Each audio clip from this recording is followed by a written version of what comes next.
All right, we're good to go. Well, thank you all for joining. This is the first in a series of town halls that the Environmental Council is going to be holding on a lot of our different subject matter areas. This is really going to be an opportunity for you all to participate in this process that we've been going through the last couple of months and figuring out, what are IEC's, policy priorities going to be going into the next legislative session, and seeing how that jives with everything else that's going on out there. As you all know, we just came out of an election. We were excited to see that a lot of environmental champions up and down the ballot were elected to state offices, which is really exciting. Some new folks that are coming in, some old mainstays that are still in office, and we're really pumped to see kind of how this is going to shake out over the next couple of years. But with that, I think that we're really primed, especially considering that, we've got all these champions that were on the ballot and stuff, and I think we can get some big stuff done. Oh, and my gracious deputy director just reminded me I should introduce myself. My name is Eliot Clay. I'm the state programs director for the Illinois Environmental Council and kind of head up a lot of our lobbying and stuff. I'm based down in Springfield area and have been working for these guys for about, I think it's actually gonna be like 4 years now this next month, which is exciting, but it's been a really, really cool journey and excited to share it all with you. With that, tonight's town hall is going to be focused on conservation and agriculture, which are definitely my two personal favorites. Not to say that the other things that we do aren't exciting, but being downstate and working with the Department of Natural Resources and Department of Ag and all these other folks, it's definitely one of my favorite things to work on. And according to the attendance tonight, it looks like a lot of people are interested in this too, which I'm really excited about. With that, we're going to start with the conservation open space side of things. And we've got a number of awesome presenters that we're going to be hearing from tonight. I'm happy to say that they are all just like powerhouse women, which I think is really cool too. And allows me to shut up and put some people on the spot for a little bit, which I think is just absolutely wonderful. With that, I will kick it over to Ashley Maybanks with the Nature Conservancy. And Ashley, feel free to do some intros, talk about who you are too and stuff, and let everybody know. But Ashley, I'll kick it to you. Sure. We're just doing intros at this point, right? Oh, you can do, I figured you could do an intro and then go into your portion of this if you would like. Yeah. Sure. Okay. Then are you gonna run the slides for me, Eliot? Yes, I'm happy to. Great. Okay, well, good evening, everybody. My name is Ashley Maybanks, and I'm the current Director of Government Relations for the Illinois chapter of the Nature Conservancy. And for those of you, I should have had an intro Nature Conservancy slide, but I failed at my job there. For those of you unfamiliar with the Nature Conservancy, we work across the globe and in all 50 states in the United States. To advance both conservation and policies that combine both people and nature. And so tonight I'm going to talk with you guys about a couple of really great federal policies that are impacting conservation here in Illinois. So Eliot will be my slideshow host. And if you want to just go right on to the next slide there, Eliot, that would be great. So as some of you may or may not know, over the past 2 years, we've seen some pretty significant historical national environmental policy victories. We've seen passage of some legislation that has opened brand new funding pathways for critical conservation programming across the country. In particular, one of the programs that I'm going to highlight in a couple of slides is the Infrastructure Investment and Jobs Act, and then the Inflation Reduction Act, which are two groundbreaking and historic bills that provide funding for new grant programs that's critical for moving the needle forward in terms of reducing emissions and promoting climate resiliency and accelerating the renewable energy build out, which I'm sure will be talked in more depth on the renewable energy town hall that IEC is hosting later on, but I will do a quick preview of that fund and how it's impacting Illinois here. There's a third piece of legislation that I will also talk about. And together, these are really hefty pieces of legislation, including thousands of pages outlining new programs and funding. And even the experts that had a direct hand in crafting this legislation, we're all still kind of waiting in some cases for further details to emerge in terms of how these programs will be administered. And the same goes for the agencies who are charged with administering these programs. They are patiently waiting along with us as advocates to see the full details of these programs. I think as environmental advocates and conservation practitioners, one thing that I want to highlight is that it's really important and critical for us to begin sifting through the various provisions ourselves to determine what's relevant for our work and equally important to the work of our partners. And then additionally, I have to say that although these are huge political victories, the passage of the bills themselves is one piece of the puzzle. We're now in the implementation phase, which is equally important, where we need to consistently be monitoring for opportunities to ensure that these wins are implemented in ways that are aligned with the original intent of the bills, and then also further maximizing the climate and conservation impacts here in Illinois. So Eliot, if you want to switch to the next slide, I'm going to highlight these three bills that are on this slide here in just a little bit more detail. So the first bill that I want to highlight was passed in the summer of 2020. This is the Great American Outdoors Act, or GAOA, as you'll hear me hopefully not use a lot of acronyms. I'm hoping I have my brain wrapped around spelling some of these pieces of legislation out, but I apologize. Please put in the chat for me to clarify what an acronym is if I forget and just start throwing out random political jargon. One of the really exciting things about the Great American Outdoors Act was that it fully and permanently funded the Land and Water Conservation Fund. Overall, the Great America Outdoors Act allocates about just under $2 billion annually for 5 years to help pay for maintenance in national parks and federally managed lands, which will help the National Park Service chip away at about a $12 billion backlog in repair work across the country. The bill also, for the first time, as I mentioned, fully funds the Land and Water Conservation Fund, which has been around for a really long time. But one of the chronic problems with the LWCF is that it was never given full appropriations. And so it was authorized up to $900 million. Oftentimes in appropriations bills, that it never reached that full amount. And so one of the important things about the Great American Outdoors Act is that it fully authorizes and appropriates that $900 million each year annually forever, which is amazing and is a testament to the hard work of advocates who worked for decades to try to get that permanent funding. So that is a really, really great win. And LWCF is administered through a traditional funding formula program. And so the Department of Natural Resources helps to administer that program. And then there's also a new program called the Outdoor Recreation Legacy Partnership Program, which is really exciting and creates competitive grants to frontline communities across the United States and really targets populations of at least 50,000 people or higher located in what are known as designated urbanized areas. And so that is an exciting new program that will hopefully get more outdoor recreation opportunities and projects on the ground. And then just one quick number to throw out there. I don't think it's on the slide, but through the lifetime of LWCF, Illinois has received over $200 million over the last 50 years, protecting places that people may or may not be familiar with, such as the Emaquan National Wildlife Refuge and the Lincoln Home National Historic Site. Eliot, if you want to go to the next slide.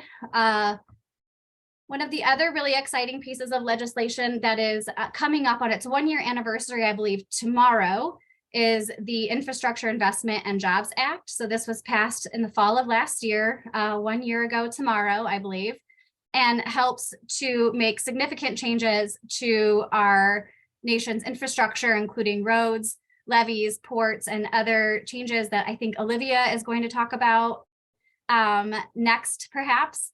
The bill also has really critical investments for natural infrastructure, including clean water, clean air, and wildlife habitat. Many of the funding programs will be distributed also through existing formulas. And so states will be given a certain percentage based on a calculation. And so they will be guaranteed some funding. But there's also quite a bit of funding out there in the form of competitive grants. I also want to mention that at least for the formula dollars, states retain a lot of discretion about what projects to fund and how to fund them. And so how states choose to exercise this discretion is going to have a huge impact on whether the infrastructure bill lives up to its potential as a hugely historic bill, especially in terms of the natural infrastructure components. And so just mentioning that, again, as advocates, it's up to us to engage in that implementation process to make sure that the grants and associated projects are maximizing benefits for both nature and people. Next slide, Eliot. The final bill I want to mention is the Inflation Reduction Act. This is the most recent federal bill that was just passed over the summer. This bill contains about $369 billion in clean energy and climate action programs. One distinction between this bill and the other two bills is that primarily the funding in this bill will be coming in the form of clean energy tax credits and competitive grant funding. So very, very little of this is formula grants that will be going directly to state agencies. The state of Illinois and eligible grant applicants will be competing for a lot of these dollars. But then also residents and businesses will be able to apply for those clean energy tax credits. There's about $60 billion in mostly competitive grant funding through this bill, of which 40 billion are entirely brand new programs. So there's a huge opportunity in this bill, lots of new programming, and then a lot of that is going to take time to set up. So some of these dollars are going to be available in the short term. Other programs are going to take a year or two to set up, and that money might not be flowing out the door immediately. There are a couple of provisions that I thought might be good to highlight that are within the Inflation Reduction Act. One is the Greenhouse Gas Reduction Fund, which would finance emissions reduction projects and programs, and NGOs are eligible to access these dollars. There are also climate smart ag programs. And so there's about $20 billion coming through the Inflation Reduction Act to support farmers that are enacting climate conscious practices. One important thing to note is that many of these programs, including EQIP, which is the Environmental Quality Incentives Program, and CSP, the Conservation Stewardship Program, which are authorized through the Farm Bill, but funded through this Inflation Reduction Act, are typically oversubscribed 3-to-1. So there's typically 3 times as many applications as there is funding available. And so hopefully the Inflation Reduction Act opens new avenues to get some of those projects funded. There are also a number of economic opportunities through the IRA, which was also highlighted on that past slide, and I'm happy to talk about that too. Finally, I just want to mention that while these bills present enormous opportunity to advance conservation and climate goals across the nation, but also here in Illinois, there are still a few barriers in terms of how Illinois takes full potential and accesses those dollars most efficiently. There are still some gaps in terms of, as I mentioned, regarding rollout of application cycles, who's eligible to apply, and then additional cost share requirements. Some of those details are consistently emerging, and we don't have all of those details to date. So there are still some unknowns in terms of what those programs may end up looking like. Additionally, these are all individually hugely historic and huge bills. Together, the funding can be overwhelming, particularly for the government and state agencies that are administering these funds. So our state agencies do need some assistance in managing these funds to ensure that they are administered in an equitable and efficient manner. And so while we know that our state agencies are often contending with capacity gaps, this does provide us as advocates with an opportunity to influence the rollout of these funds and engage our state agencies to make sure that the state is not leaving any dollars on the table. And then finally, even though some of these funds will be administered straight to state agencies, NGOs may or may not be the direct recipient of some of these buckets of funding. It's still really important for us as the conservation community in Illinois to familiarize ourselves with these programs to ensure that we're leveraging and influencing our networks to ensure that the conservation and climate action progresses at the scale that we need to meet the goals that we have. So hopefully I didn't go too far over time. I'm sorry if I did. I will kick it to whoever is speaking next. And thank you.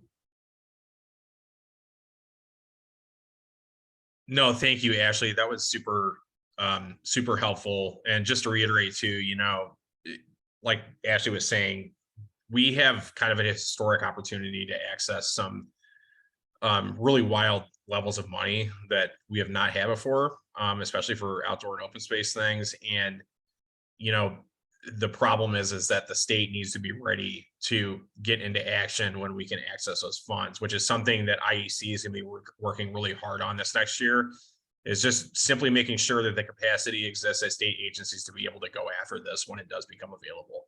So we'll definitely be asking for all of your support and working on those endeavors. Next up, I was going to throw it over to Olivia with American Rivers. And Olivia, I'll let you kick it off. Excellent. Get my slideshow to be a slideshow. There we go. So I'm going to build off of what Ashley was talking about and talk about some of the opportunities that we have in Illinois to do climate resiliency through nature-based infrastructure. And so just if you haven't heard of American Rivers, we envision a future of clean water and healthy rivers for everyone, everywhere. And to accomplish this, American Rivers protects wild rivers, restores damaged rivers, and conserves clean water for people and nature. And my name is Olivia Dorothy. I use she, her pronouns. I'm the restoration director here in the Midwest. I'm based in East Moline, Illinois, which is the homelands of the Kickapoo, Peoria, Sauk, Meskwaki, Potawatomi, Miami, Ho-Chunk, and Ochati-Sakowin tribal nations. So let's, since we don't have a ton of time, I'm just to do a few definitions for folks so we're all on the same page. What is nature-based infrastructure? So we hear green infrastructure, nature-based solutions, blue infrastructure, blue-green infrastructure, natural infrastructure, and I'm sure Ashley could come up with 5 or 6 more terms. These all pretty much mean the same thing. And for this presentation, I will be using the term nature-based infrastructure and nature-based solutions to cover, to encompass all of the different types of using green infrastructure, natural infrastructure that are out there. And just to provide some examples, a lot of times you talk about natural infrastructure, meaning restoration. You could have engineered nature-based solutions like permeable pavements, rainwater harvesting, and there's a whole spectrum of things. So when I'm talking about nature-based solutions and nature-based infrastructure, I mean all of these things. And I often get this question of what is the difference between ecosystem restoration and nature-based solutions? And the difference is really, why are you doing the project? So when you're doing ecosystem restoration, for your project, you're trying to remove the underlying causes of ecosystem decline to create a self-sustaining habitat. For nature-based solutions, you're trying to solve some type of a social problem by restoring ecosystems at specific places and in specific ways to provide human services while also promoting and protecting native flora and fauna. So it's you can have elements of ecosystem restoration that are nature-based solutions. Like Emaquan holds a bunch of floodwater that provides a nature-based solution along the Illinois River for communities that are on the Illinois River. So, but that project was designed to be an ecosystem restoration project. So there's, so you can dip into both of these categories, but usually when you're talking about one or the other, you're really referring to the why of the project. Is it focused on ecosystem health, or is it focused on some human need? And nature-based solutions can be done at various scales.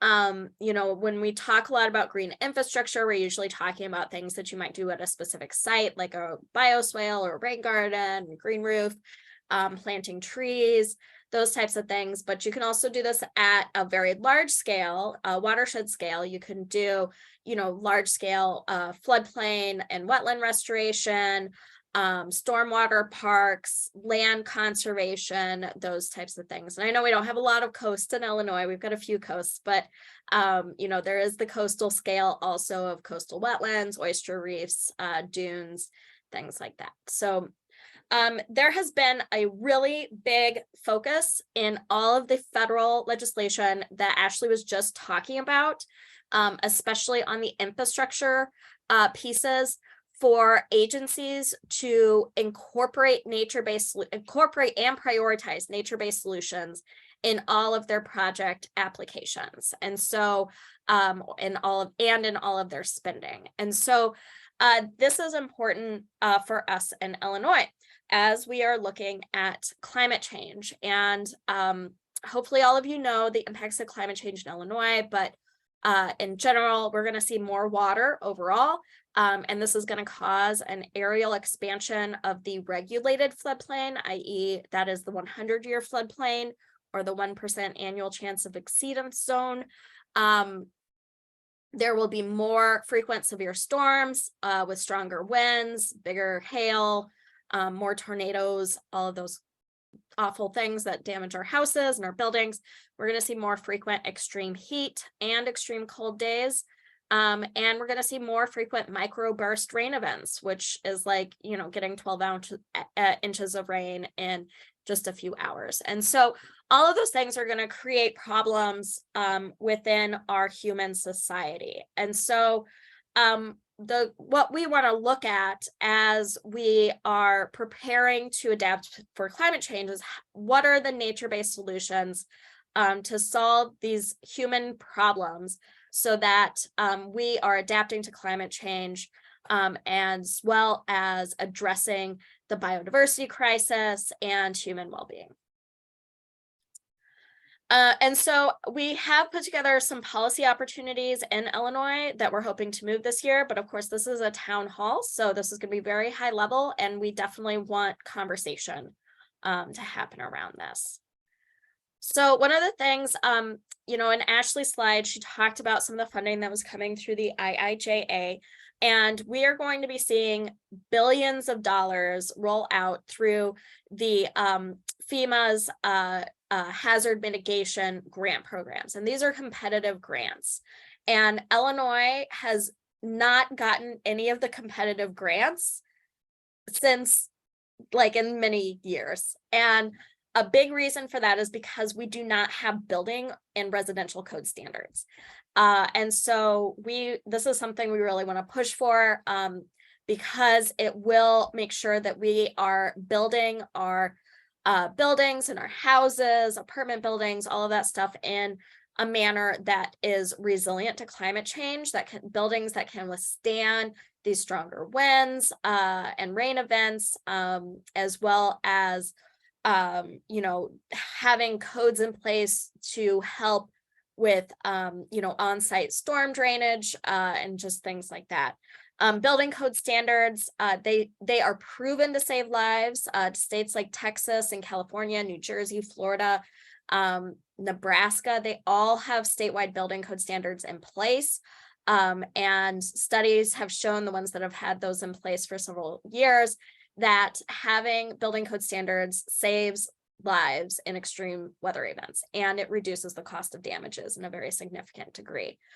This is important for open space because, again, there are components of this that encourage and prioritize the use of things like bioswales, wetlands, and different green infrastructure solutions. And this opens up the door for more of that federal money that just got released if we can get these standards in place. The STORM Act was fully funded in The IRA, Inflation Reduction Act, that Ashley was talking about, this has set up a seed fund for state revolving loan funds that are structured the same way as the clean drinking water revolving loan funds that the EPA administers, except that this revolving loan fund will go through IEMA, and it will be focused on climate change mitigation and adaptation. And so again, lots of money available if we can get the structure in place to set up the revolving loan fund. We really need to fund Illinois' dam safety program. There were billions of dollars made available for dam removal, dam retrofitting, and dam rehabilitation in the IIJA. And, you know, dam failures we're going to see those a lot more frequently with the more extreme rainfall events that are coming due to climate change. Dams are actually major contributors to greenhouse gas emissions. So reservoirs, on average, this is a global average, you know, over 3,000 megagrams of CO2 equivalents per square kilometer per year. And if you want those in units that you understand, that is, we're looking at about 29 barrels of oil per acre in emissions. And that comes out of the reservoir from behind the dam due to decaying organic matter. Illinois has almost 1,300 high hazard dams within the state. These are dams that are 99% of Illinois' dams do not produce any kind of hydropower. And so these are just dams that are basically death traps. So there's a lot of federal money to take these dams out with tremendous environmental as well as climate change implications for adaptation. And so we really want to get this funded, but it requires matching dollars. So we got to get them fully funded. And again, climate smart agriculture, Ashley mentioned this as well. This has been funded. Flood damages flooding is the most common cause of agricultural disasters in Illinois and across the Midwest. Over the past 10 years, we've spent $8 billion recovering from flood damages on ag land, and we've only spent $267 million on flood prevention programs within the USDA. So huge discrepancy there that we need to be addressing within the state of Illinois. And then my last slide here, Eliot, is that, you know, I have a dream of creating a climate adaptation, equity and jobs act to mirror CEJA that really focuses on preparing Illinois for the impacts of climate change. Illinois, we are way behind the ball in preparing for these flood events. People of color and other socially vulnerable populations are going to suffer the most. And climate adaptation creates really great, good paying union jobs, as well as creating open space, parks, and ecosystem restoration through the nature-based solutions that we talked about. And so we need your feedback and ideas. Sorry, I went over by a minute. No worries at all. Thank you so much, Olivia. Yeah, we're super excited for this aspect of our work. It's going to be, I mean, climate resilience is going to become more and more of a topic as we start seeing the effects of it. And with Illinois just passing, you know, one of the biggest, best, you know, energy bills in the country, I think the next step for us in a lot of ways is going to be, you know, figuring out how can we further utilize, you know, what Illinois already has to help prevent some of the worst, you know, effects of climate change. So we're excited to continue working on this. Next up, and the last one for the open space conservation side, is Amy Dahl with Friends of Illinois Nature Preserves. Did I say that right? I always second guess myself. I got it. Awesome. Amy, I'll kick it to you. All right. Thanks, Eliot. I do not have a slideshow, but if you've been following Bell Bowl Prairie efforts, you've seen plenty of slideshows about Bell Bowl Prairie. So I guess I could have just pulled up an old one. So I'm going to share a little bit about where we have been with Bell Bowl Prairie. the prairie that is owned by the Rockford Airport that is slated to be destroyed, but also kind of some of the policy and legislative conversations that we've had as a result of that. So Bell Bowl Prairie, for those of you that don't know, there's a website. So I'm going to go pretty quickly because I'm sure a lot of you have heard of Bell Bowl Prairie and know all of this background already. But Bell Bowl Prairie, so you can go to savebellbowlprairie.org if you want more information. There's a lot of information, but it is an INAI site, which means that it is listed on the Illinois Natural Areas Inventory site. Basically, these are sites that were identified through an inventory process through the Department of Natural Resources as being valuable and being worth saving and protecting. But that doesn't mean that they are saved and protected. They've just been put on the list. So Bell Bowl Prairie, owned by the Rockford Airport, is one such site. It's a remnant dry gravel prairie. It's estimated to be about 8,000 years old. It is, oh, I just saw a question in the chat. I'm with Friends of Illinois Nature Preserves. And I should turn the chat off so I'm not distracted. The airport, the Rockford Airport has plans for an expansion called their midfield expansion. And as a part of that expansion project, they plan to build a road right through Bell Bowl Prairie through the INAI site. The plans apparently have been underway. There was an environmental assessment done in 2018. There was a finding of no significant impact that was issued in 2019. But then in 2021, summer of 2021, construction was started. They did destroy part of the prairie before people were notified and it was halted.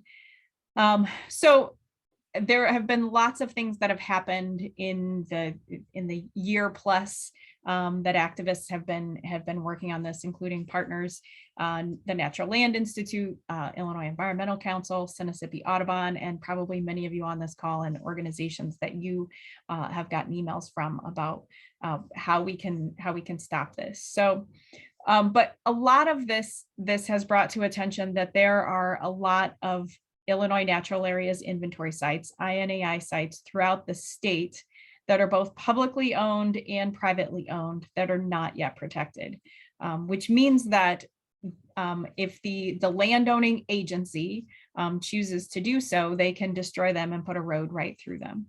There is a notification process for projects that are receiving tax dollars. So the state has a process, as well as the feds have a process for notification, public notification, but the process is pretty antiquated.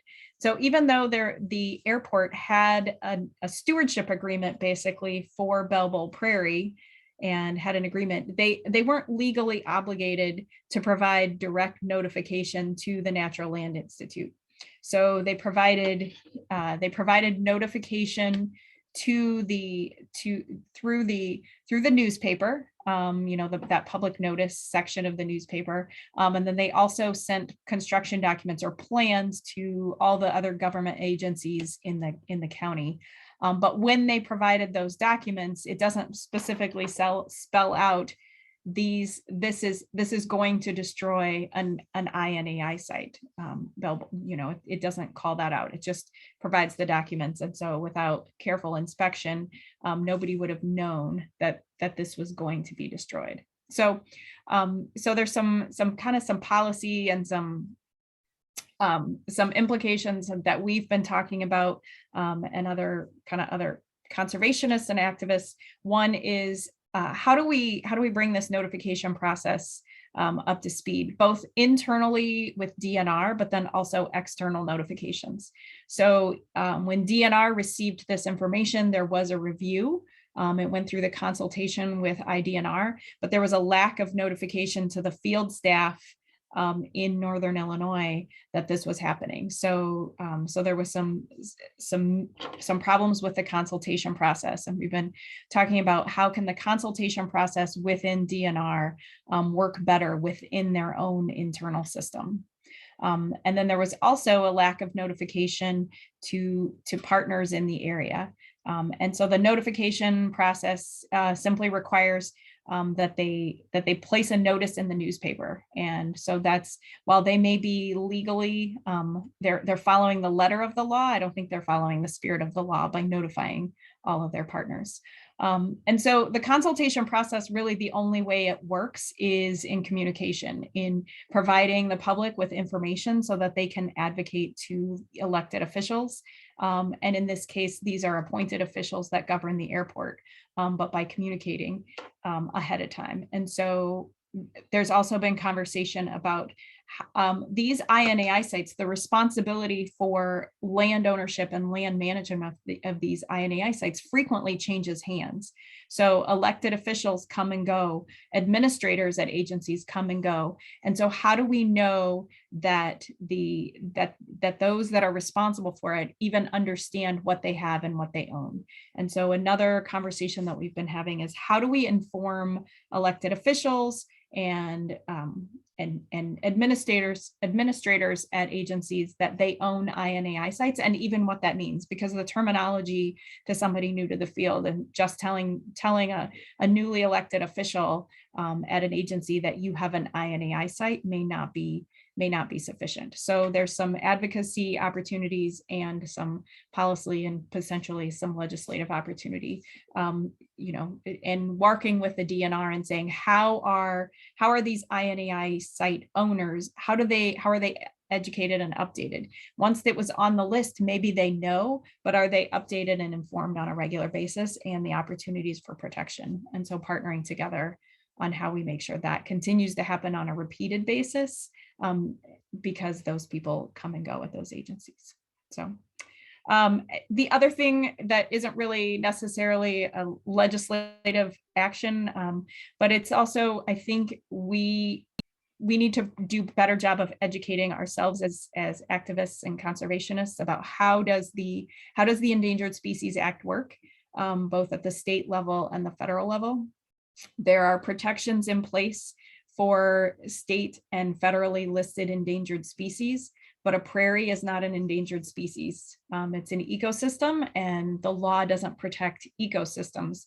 So when I think we get sometimes complacent that there's a law that should protect endangered species. And so it does. It means that they have to apply for a permit, incidental take authorization to destroy endangered species, but they don't need to have a permit or get permission to destroy a prairie, because our ecosystems don't have that legal protection. So how do we fill in the gaps in communicating with our elected officials is another step that I think we all need to take.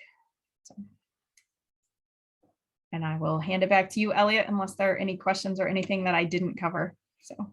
No, that's great. Thank you, Amy. And just to recap on like the open space conservation side, the big three things I think IEC is really going to be pushing for this year are, one, making sure that our state agencies have the capacity to be able to get money that will help protect places like Bell Bowl in the future. Hopefully, if we can change some policies, here at the state level that help have some more protections for those sites.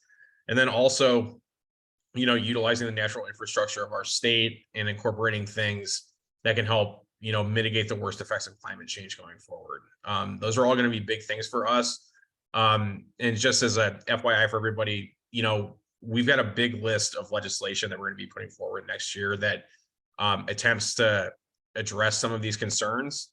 We're not going to necessarily air every single one of those tonight, but we will have some time at the end of this for folks to ask questions about things, and I'm happy to get into more specifics during then. But with that, we're going to switch over to agriculture, which obviously, agriculture is a massive part of our state. Not just from an economic perspective, but also just from a sheer landmass perspective, it's over 70% of the state is covered in working lands right now. So it's a big deal and impacts a lot of things, including our environment. And I've got some awesome people to help talk about how we can do some things differently, maybe in the ag space, that could help us along. First, I'm going to throw it over to Kim with Prairie Rivers Network. I think this one is a good dovetail from our last half about the more natural side of the environment, just because this has a really big impact on that as well as agriculture. So Kim, I will kick it over to you.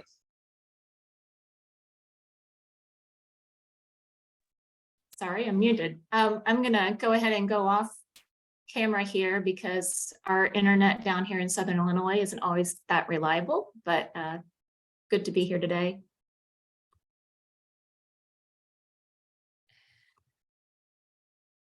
And let me see if you can.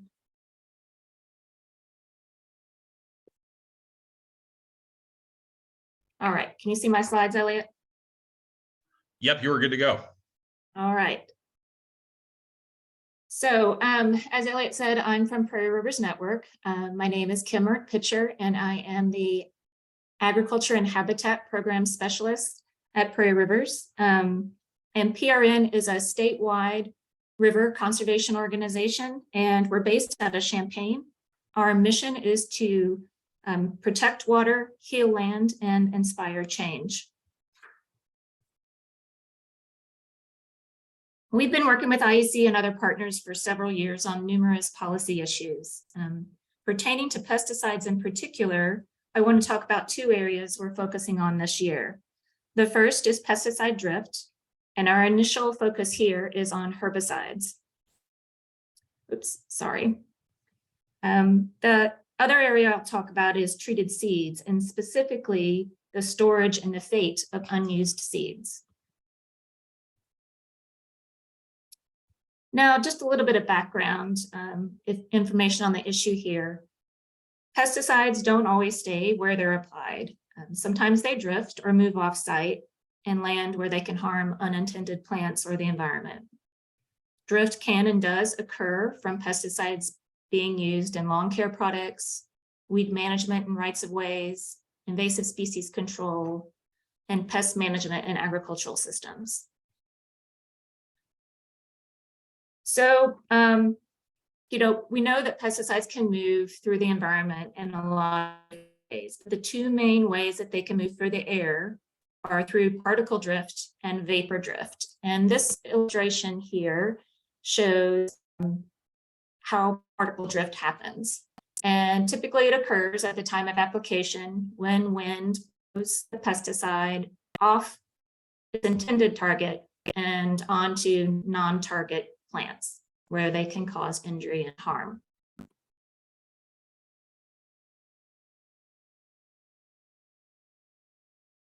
This next little video illustrates what happens with vapor drift, and vapor drift has been on the rise in recent years, largely as a result of increased use of growth regulator herbicides, which are highly volatile like dicamba and 2,4-D.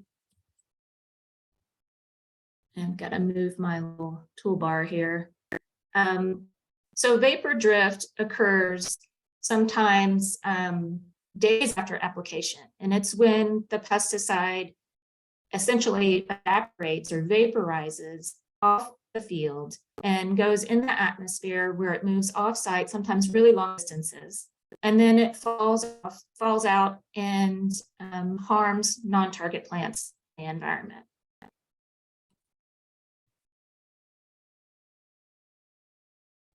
And so in the past several years, many states throughout the country, including Illinois, have had increased reports of herbicide drift injuries. Observations of off-target herbicide injuries have been consistently widespread throughout Illinois. And these injuries have been seen in specialty crops like these peach trees here, row crops, soybeans. We've probably all heard about the injuries in soybeans, and wild and cultivated plants.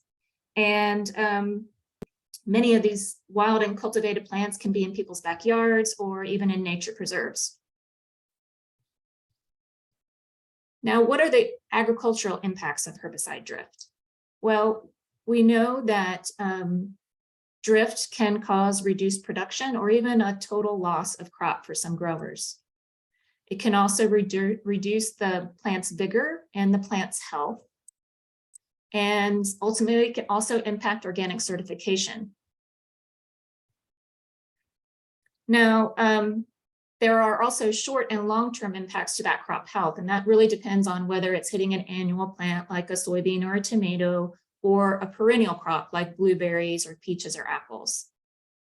Multiple years of impact can have a greater impact, of course, on a perennial crop, impacting the plants or trees' long-term health. And all of this can result in a loss of farm income and increased emotional stress on the farmers and the farming community, which is already under tremendous stressors. When we think about the ecological impacts of herbicide drift, we know that plants exposed to herbicides or pesticide drift can have reduced forage quality, and that can impact wildlife. Those plants also have reduced flower production. They produce fewer flowers, and those flowers are also visited less frequently by pollinators. And all of this can have potential losses in the function of plant pollinator networks. We also know that severe and repeated exposures can cause declines in tree and plant health or even death. And we are seeing declines right now in forest health throughout the state.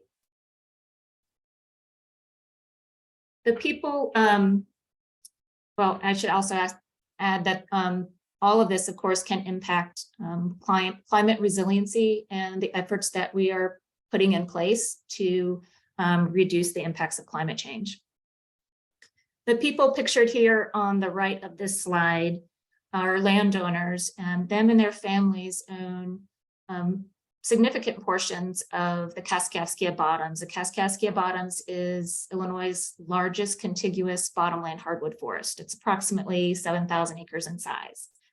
And when I speak with Jerry and Jenny and Glenn, pictured here, you can tell that the injuries that they are receiving on their property and the loss of the trees and the impacts to the forest land that they have protected for years takes an emotional toll for them. And it's also a financial toll.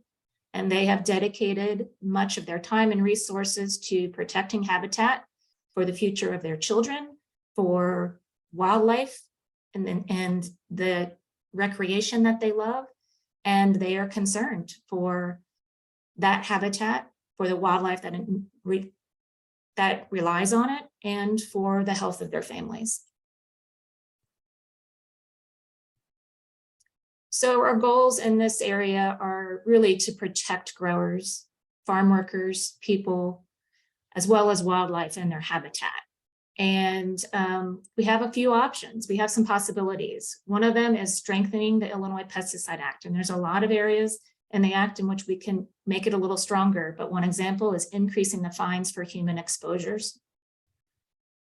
We can also put in place stronger restrictions on the most volatile and dangerous pesticides. For example, increase restrictions on the use of dicamba and 2,4-D. And we really need to work with IDOA as a community to improve the pesticide complaint process. This is a process that really isn't working the way that we need it to right now, and we need to ensure that it is able to address the injuries that are caused by vapor drift. The next topic that I wanted to touch on was treated seeds. And many of you are probably familiar with, the treated seeds that we see. They're brightly colored, but these are often treated with pesticides. And these treatments include fungicides, insecticides, and other types of pesticides. Many of them are systemic, meaning that they are transported from that seed into the rest of the plant. And they can be found in all parts of the plant.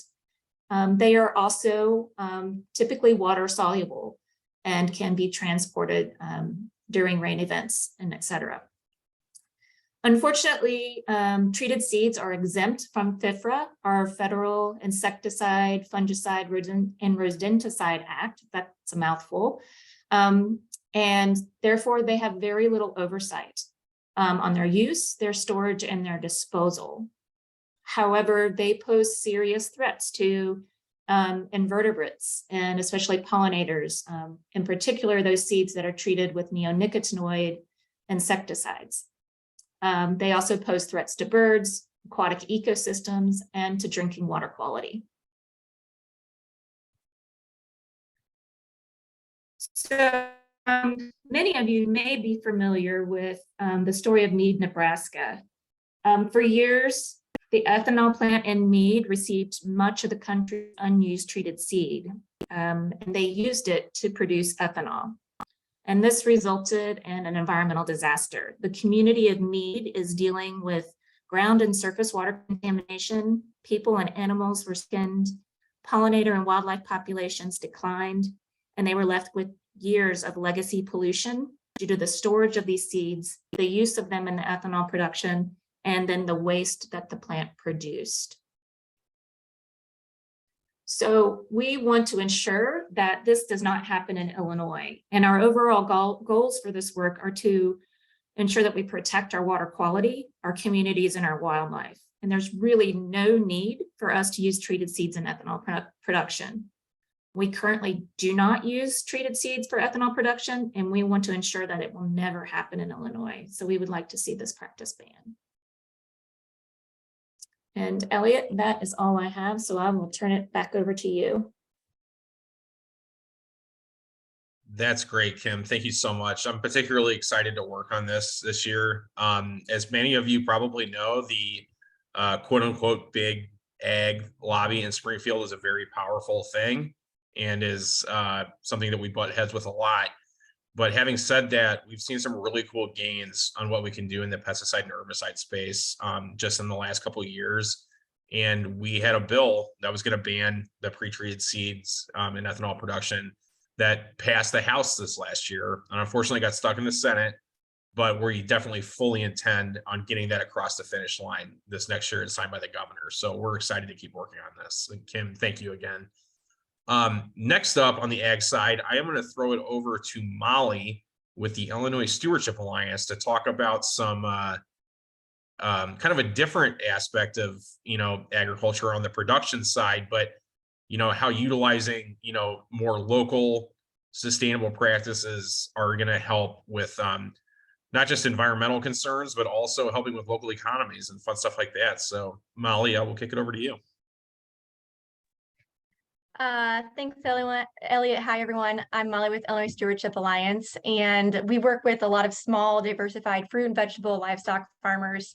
And part of our mission is to help those farmers be economically viable, but also to help diversify agriculture in Illinois, because we know it from an environmental perspective, monocrop agriculture is maybe not the best thing for Illinois.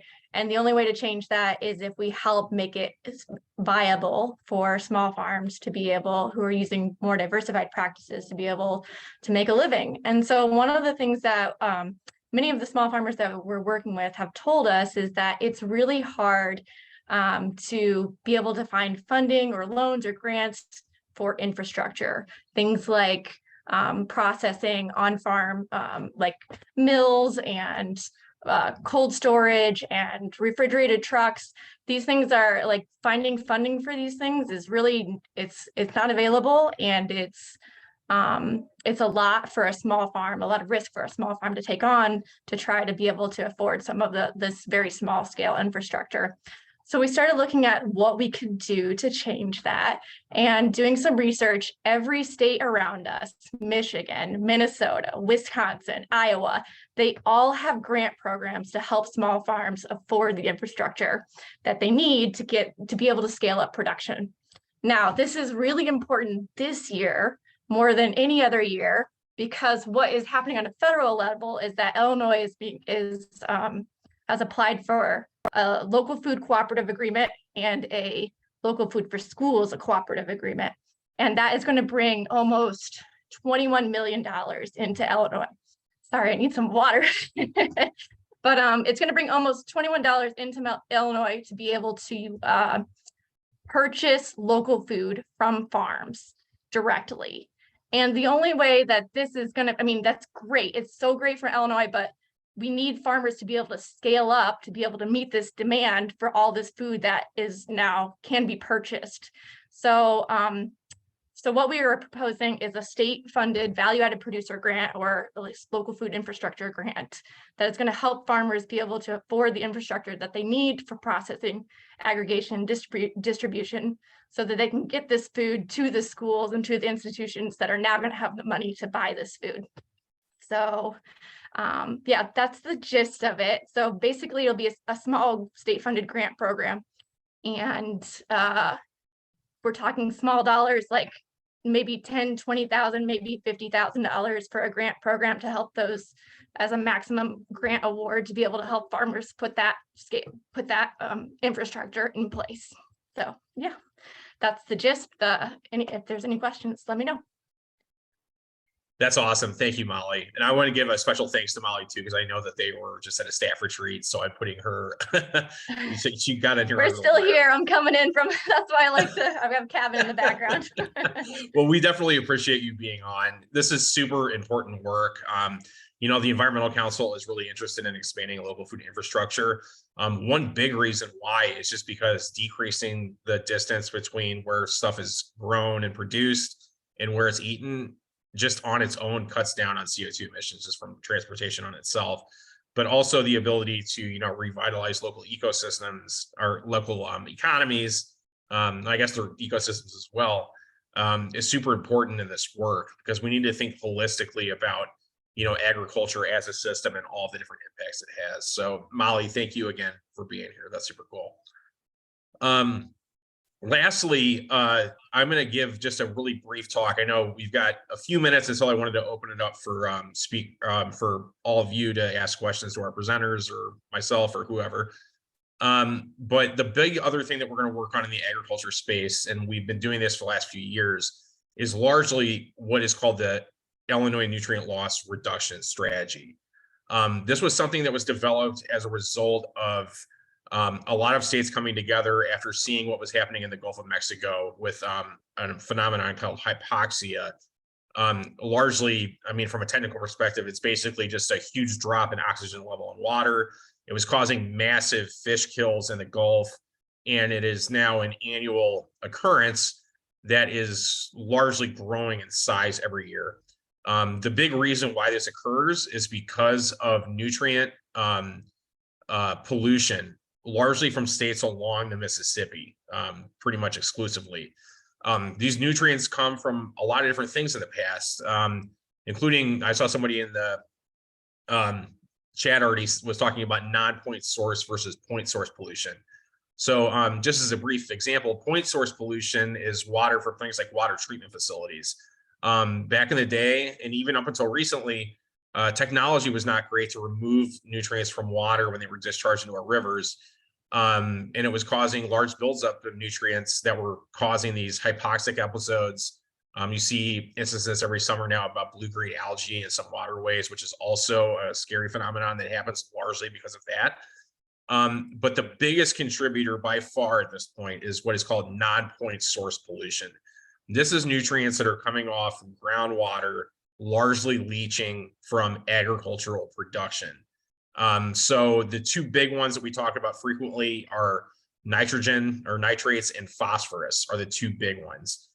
These are used as like fertilizers in agricultural production, and when not used properly, there is a high risk of these leaching into the environment, causing really kind of horrible, environmental outcomes for local ecosystems throughout, the waterways of our states, and then also to the Mississippi, and then in turn the Gulf of Mexico. So a lot of the pollution that we're creating in Illinois from agricultural production isn't staying here. It is going to other states. It's going and infecting a massive portion of, the ocean south of us. With that said, we've been really trying to think through ways on how Illinois can put itself in a position to start greatly reducing our nutrient pollution as a result of agriculture. We've done some really cool things in the past, like working with American Farmland Trust and a number of our other partners in this call to get, cover crop incentive programs put in place in Illinois to help retain nutrients in the soil. And also working to increase funding for groups like soil and water conservation districts and others to try and get, more education out there for farmers to do these practices. This next year, we're also going to continue working on this. We had a bill this last year, Senate Bill 3471, which was going to be a first step in really getting the state to dedicate some more, funding and more targeted work with SWCDs in Illinois to help implement this further. We're going to be going a similar route this year. Unfortunately, we did not get that bill passed this last year, but we have been talking with sponsors about this, and we do believe that there are routes we can go to help get some more practices on state statute and have the state really dedicate itself in law to say this is a problem and we are going to work on it. Because for a number of years, the problem has existed in theory largely, but the state has not done enough to acknowledge it through actual legislative action. So with that said, it's another issue that we're going to continue working on, and we're excited to be a part of. With that, we are at 7:01 right now. I wanted to extend an invite to everybody on the call to ask questions of our presenters or folks at IEC. Feel free to come off of mute, or if you want to use the raise your hand function, that works too, and I can get kind of a line of folks going. But with that, I will open it up, and I already see a hand up. Nicole Salisbury. Nicole. Thanks so much. And thank you everybody for your presentations. Hi, Kim. I was wondering if you could tell me how you measure volatility of a herbicide or a pesticide. Hi, Nicole.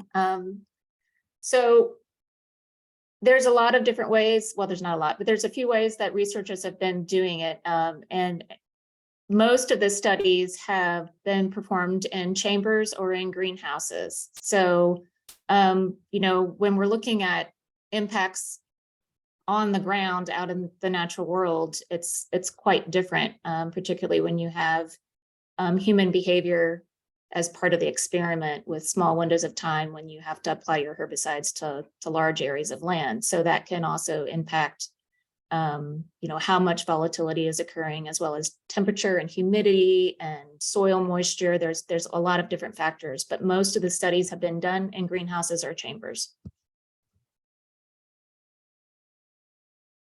Okay. Awesome. Thank you. Actually, I see we got some hands up. I see Kevin has got his up. It's throwing my numbers of people. Kevin, maybe I'll throw it to you for a second. Then I've got Brian, Dean, and Bonnie. Okay, another question for Kim. What is the preferred method of disposal of treated seed?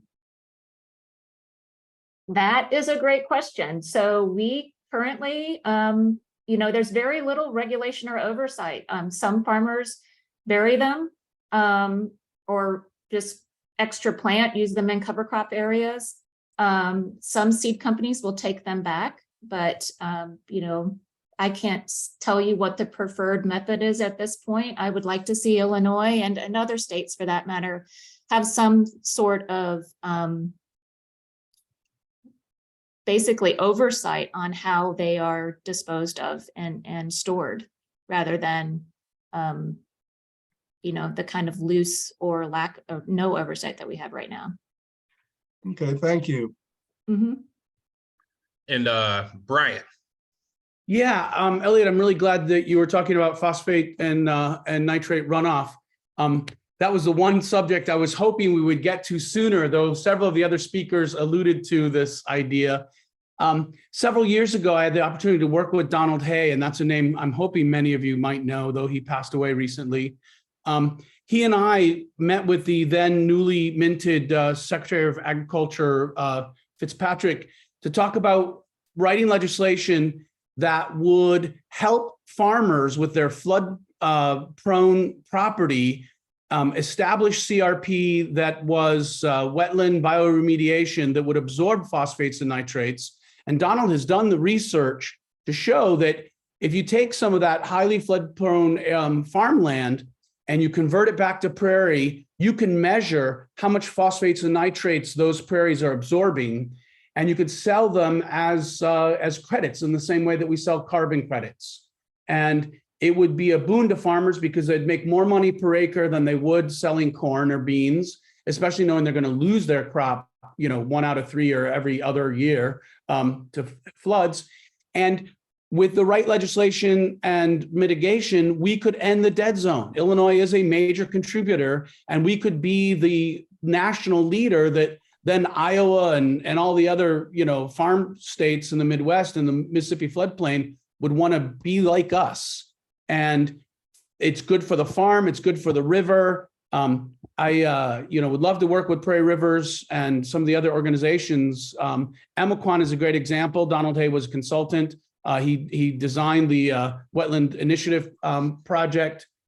His one concern is that it's not open to the river, so it's not doing the job it could be doing to mitigate phosphate runoff and more than just flood control.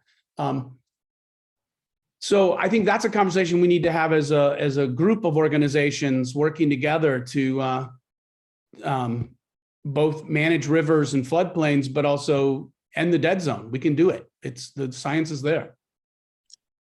Yeah, thank you, Brian. I think that's super interesting. And Olivia, I was going to say, I just saw you go off mute. Yeah, Eliot, feel free to cut me off because I can talk about this for hours. I dropped in the chat a paper that I published in 2020 about how ecologically functional floodplains can retain N and P pollution from rivers. And there's a lot of good data in there. It's the wetlands in the floodplain are really important for nitrogen removal, but it's the topographic diversity of the floodplain that is really important for removing the phosphorus. So like all the speed bumps in there. So it's a really interesting topic. And we do know there's another report I just published a few months ago that looked at the cause of loss data for agriculture in Illinois and 4 other states. And, flooding is the primary cause of crop losses in the state of Illinois. And yet the floodplain easement program has only enrolled acres once in the last 10 years, despite the fact that we've had like 2,500 flood related agricultural disasters. So floodplains that are in row crop agriculture are not competitive for the wetland reserve or conservation reserve programs because they're flood prone. So there's a lot of, there's just a lot of things that need to be fixed on the federal side. We've got a lot of reforms that we're trying to spearhead for the Farm Bill this next year to break down some of those barriers so that we can start getting floodplains out of agriculture and into these easements so that they can do this job of removing nitrogen and phosphorus pollution. I'll stop there. No, thank you. Brian, did you have anything you wanted to add? Well, one of the things we talked about is it's a simple little loophole that if you're enrolled in CRP, you're not allowed to make money on the property. But if we could pass legislation that they could sell phosphate credits, then that would be the golden ticket. That would be a win-win-win for the farmers, for the land, for the river, for the dead zone. No, that's super interesting. And I think we're starting to kind of explore the idea of these nutrient credits. Obviously, they've existed for a while in terms of carbon credits and those kind of things. And I think nutrient credits are very, newly emerging. And I think we want to work with partners to see the efficacy of doing that, because we do want to make sure that in doing that, we're not going to be necessarily selling credits to help bad polluters get out of doing their responsible side, but there is a way to thread the needle on this, I believe. So thank you for bringing that up. That's very interesting. Next up, we've got Dean. Yeah, I just want to share with you a little story. I'm up here in McHenry County. Back in June, I went to a Regen Ag Field Day in Walworth County, Wisconsin. We're standing out in this field. This young farmer had did regenerative ag, planted the cover crop. You got these farmers standing around talking to each other about how they're doing this, they're trying this, all kinds of stuff. And somebody made the comment about all the regenerative ag and conservation going on in southern Wisconsin. Next question was, what do you attribute that to? The universal answer was the fact that they had extension there to provide technical help, and they had farmer peer groups. Interesting enough, there was a guy there that was from Central Illinois, Adam Braun. He says, I farm 3,300 acres, corn and beans with my dad. I do cover crops. I do no-till. My neighbors think I'm crazy. I have no peer support. I have no extension agent to talk to. So my point I'm making is in Wisconsin, they have all the extension, the soil and water districts, the state agencies providing the support. They have 3 to 4 times the amount of support per county that we have here in Illinois. So the question starts to become, what are we going to do to start addressing that? And I got to tell you, 3471 comes up short in all that. It's going to come down to dollars and cents and the willingness to contribute some money. Soil and water conservation delivery systems are very complicated. There are a number of players in that. So I'll just turn it back over to you. Thanks. No, yeah, for sure. And, I think this goes back to the first point that, Ashley had been talking about is, we need to build capacity at our state agencies to be able to implement these programs. The Department of Natural Resource has 60% less staff than it did 20 years ago. And that is pretty much true for all of the agencies that we care about that work on all of this, including the EPA, the Department of Ag, Department of Transportation, and a number of others. And if we do not have the capacity to implement programs, even if they're very well intentioned and thought out, we need the people in place to be able to do that. So I appreciate that thought. Excuse me, somebody's driving by really loud. Next up, I see that we've got Bonnie has got their hand up. Bonnie? Yes, hi. Can you explain to me what non-point pollution means? I mean, we know it comes from agriculture, a lot of the pollution. So why do we call it non-point? Like we don't really know where it comes from. I just don't understand that. Yeah, no, that's a great question. And I've kind of tried to wrap my head around this too. So the way that I think of it is this. So for point source pollution, like I said, you're thinking about like something like a water treatment facility. And with that kind of facility, I'm simplifying this, but just in a way to understand it, that, there is a pipe that will come out of that facility that puts the water back out into a river, right? So you can look at that one point and be like, this is the source of the water and potentially the pollution that is coming from it or through it. Non-point source is really relegated to something that you can't just like, I can't walk down the street and point in a cornfield and say, this is the cause of all this nutrient pollution. What it is it's one small part of a larger scale of multiple different fields and multiple different counties all throughout the state that are contributing to the same problem.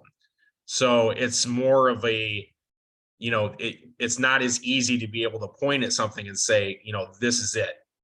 This is a way more big holistic issue. I hope that kind of explains it a little bit. Okay, thank you. That helps. Thank you. Yeah, of course. I want to make sure we're not missing anything in the chat either. So I was going to look really quick, but did anybody else have any thing that they wanted to bring up on the audio or video? Definitely happy to keep speaking with folk. I see a lot of really, really good stuff in the chat and all these resources. Thank you all for putting that in there.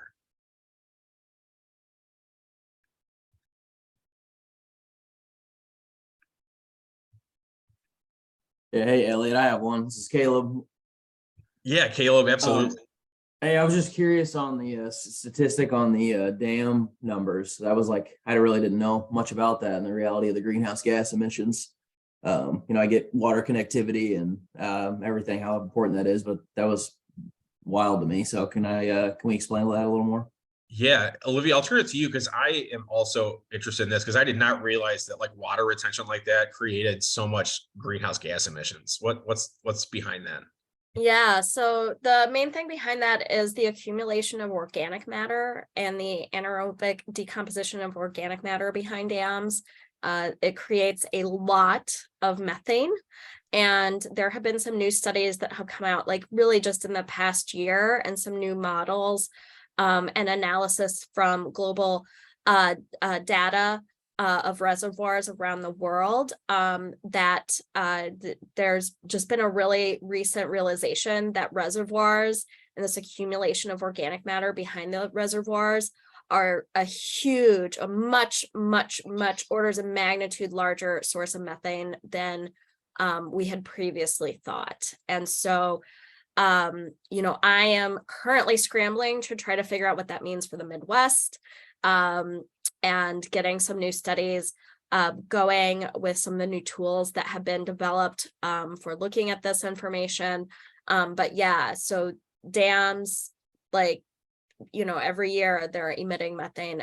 Previously, we thought that when you put a dam in, like that was when the methane would be released initially, and that it would decline over time. But there's the new research is showing that like that doesn't really happen. And it does vary across the globe. We have much higher emissions in the tropics and closer to the equator, and in general, lower emissions as you move up towards the poles, but it's not, you know, perfect. So yeah, there's definitely more information out there, and I can drop it into the chat. I'll put there's a paper I can drop into the chat for folks. Oh, thank you, Olivia. And then I wanted to get to a question in the chat really quick. Are there any other proposed measures for protection of pollinators? And I say broadly, yes. I mean, you know, we had talked briefly about, you know, making, you know, dicamba a restricted use pesticide, I think is one. That is a chemical that's particularly volatile. It has been the consternation of the Department of Ag for a number of years now, because the amount of drift complaints that they are getting specifically from that, and it's drifting onto natural areas pretty much whenever it pleases. And you know, that is leading to declines in habitat for these species that we really rely on for our entire, you know, food system and way of life. We're also really interested in general in, this is kind of a strategy thing I can kind of get into.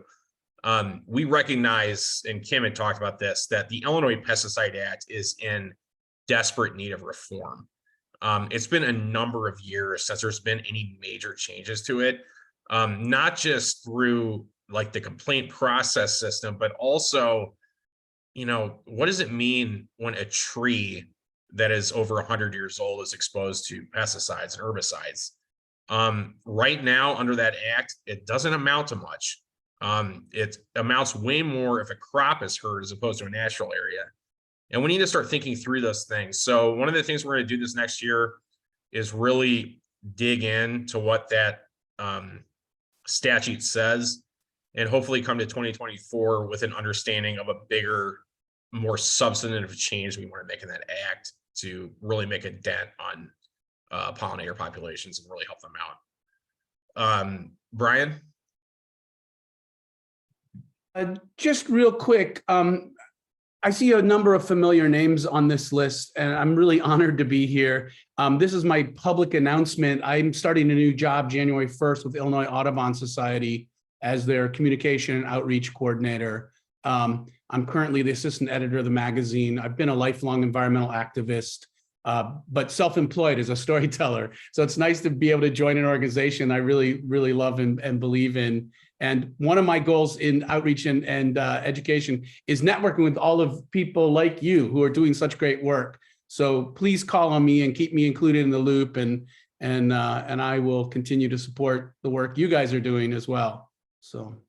Absolutely. That's exciting to hear. I'm super good buddies with Joe Facette, the executive director. So excited to work with you all. That's great. Cool. Let me look at the chat, make sure I'm not missing anything. Does anybody else have anything that they wanted to add? Oh, I see Dean, you got your hand back up. Yeah, this thing on pesticides, I understand everyone's concern about that. That's well taken. You know, one thing we could do is create more habitat for insects. Let's just stop mowing the roadsides. Let's leave those roadside ditches unmowed. Take the money you save and then go back and revert that roadside into native species. But we could create thousands of acres for habitat for not only insects and pollinators, but for other wildlife. It's not going to solve the problem, but it'll be one part of the solution I think we should take a look at. Thanks. For sure. And actually, that's a great plug for a bill that I am actually writing right now for IEC that is related to the pollinator stuff. Right now in Iowa, they restrict mowing on roadside ditches between about March and June or July, I believe, where you cannot mow. And a lot of the reason why is because they want to protect pollinator populations and also protect potential habitat for migratory bird species and things like that. And we want to do the same thing in Illinois. And considering that Iowa is such an agriculture heavy state, we think that we've got a really good shot of getting that done here in Illinois. I feel like if Iowa can do it, then we can. Why not? Why can't we do it here? Kathleen? Hi, I have a question about those roadsides. When I see roadsides go unmowed, what I see are not native wildflowers. What I see are salted roadsides that are not really capable of supporting a diversity of native species other than the occasional milkweed plant. And what I do see are extremely invasive overgrowths of poison hemlock, teasel, and common reed, Phragmites australis, which is invading to an incredible degree our remnant natural areas, especially the wetlands. So I think that the idea of the roadsides is interesting in theory, but I don't think the state has anywhere near enough money to put that effectively into practice. No, and that's a great flag. And thank you, Kathleen, because these are the things, I mean, this is why we have these town halls, because I'm interested to hear what folks' opinions are on this. And that's certainly a big one. So maybe restricting mowing isn't in and of itself the only thing. We also need to be thinking about, state funding to be able to restore prairies. I see Brian put in the chat that Iowa has already done some of that. And, I think promoting the planting of native habitat for pollinator species is going to be super important in this. So I appreciate that. Bernice, I see you've got your hand up. Yes. Let me. Oh, you were already off. Okay. You were already off. All right. I heard about the Balboa Prairie, and I wanted to know where they are with it. I heard that you say that part of it was destroyed. I want to know where the group is going with it so far. I can answer some of that. So part of it was destroyed before even the Rusty Patch Bumblebee was found there and activists got involved. So it had been just over 20 acres and now it's down to 14 acres that are left. 5 acres is the most high quality part of it. So we continue to basically try to speak up at local meetings, at the airport, city council meetings, and have speakers that continue to be involved, writing to legislators. We're hoping now that the election is over, that perhaps somebody from the governor's office or local legislators will also step up and say something. Landowner rights in Illinois are really strong. And so ultimately the decision about what to do is going to come down to the airport commissioners. So the 7 appointed commissioners of the Rockford Airport. But there are some funding mechanisms. It's a little bit confusing about who's funding the actual road. So we've been reaching out to our state legislators, federal legislators, the governor's office, to continue to say, don't do this. The process had gone to, they had reopened consultation. The FAA and U.S. Fish and Wildlife were in consultation. Actually, just today, we found out that U.S. Fish and Wildlife has, this just came in late this afternoon, so you're getting breaking news here. Maybe I should have led with that, but it's not really shocking. U.S. Fish and Wildlife has concurred they agree with the FAA's assessment that it may affect, but it is not likely to adversely affect the Rusty Patch Bumblebee, which basically is language that simply says they will be allowed to go ahead and proceed under the U.S. Fish and Wildlife won't be able to do anything to stop that or put in any additional mitigation measures. It's still open. There's still a pending incidental take authorization permit with IDNR. So they're still waiting that. We don't know where that will go. And then the Natural Land Institute is prepared to file an injunction to stop that. So those are kind of the efforts that we're working on. So Keep up the good work. Email, do what you can. Okay. And I will say, like, there was an article in Vox, and I mean, the Tribune has been covering it. It was the cover of National Wildlife Magazine, but also the journalist that did the story for Vox was on a radio program with WNYC, the name of which is escaping me, just on Friday. And so they talked about Belleville Prairie on WNYC just last week as well. So people all over the country know about our lovely Belleville Prairie here in Illinois. So Thank you. That's really exciting to hear, Amy, that it's getting so much coverage. I mean, it needs more, and hopefully we can do some stuff this year to help prevent some of these situations from happening again. Dean, I see you got your hand up again, or is that left over? Yeah, I just want to comment about the roadsides again, and I understand the concerns, any kind of unmowed areas does provide some habitat for some pollinator species, mud bees, for instance, like undisturbed grass and other things, not the best. And I agree you would have to go in there and just remove the invasive species, but over time, the money you save by not mowing, you use that to go back in and restore it. I'm reminded in back 40 some years ago, there was a study done in Champaign County, Illinois. They found by just not mowing the roadsides resulted in a 40% increase in ground nesting birds. And if you hunt pheasants and quail, that's a big deal. Thanks. Yep.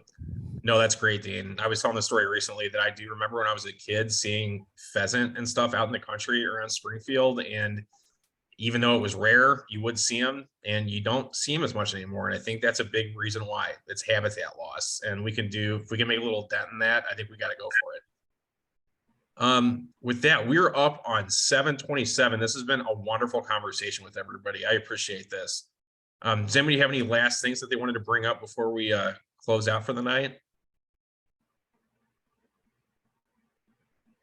I love when everybody gets it. So we're actually like ending when we said we were going to, and not early. That makes me so happy. With that, I will end the recording here in a second. But again, thank you so much to all of our presenters, Amy, Olivia, Ashley, Kim, and Molly. You all are just absolute rock stars in this space. And I know we all learned a lot from listening to you speak. And thank you all for joining and helping inform this conversation. It's very vital for IEC's work to be able to get public input on this. And we're really excited to see what we're going to be able to do this next year. And again, if you have any other questions or anything, please reach out to me, reach out to IEC staff. We've got, I'll put my email in the chat too, really quick, just so everybody has got it. But I want to make sure that we're capturing everything. So if you get off this call and immediately think, dang, like I should have brought that up. No worries. My email is in the chat right now. Please, reach out to me. Let me know. I'm happy to set up a phone call with you. With that, I will stop the recording.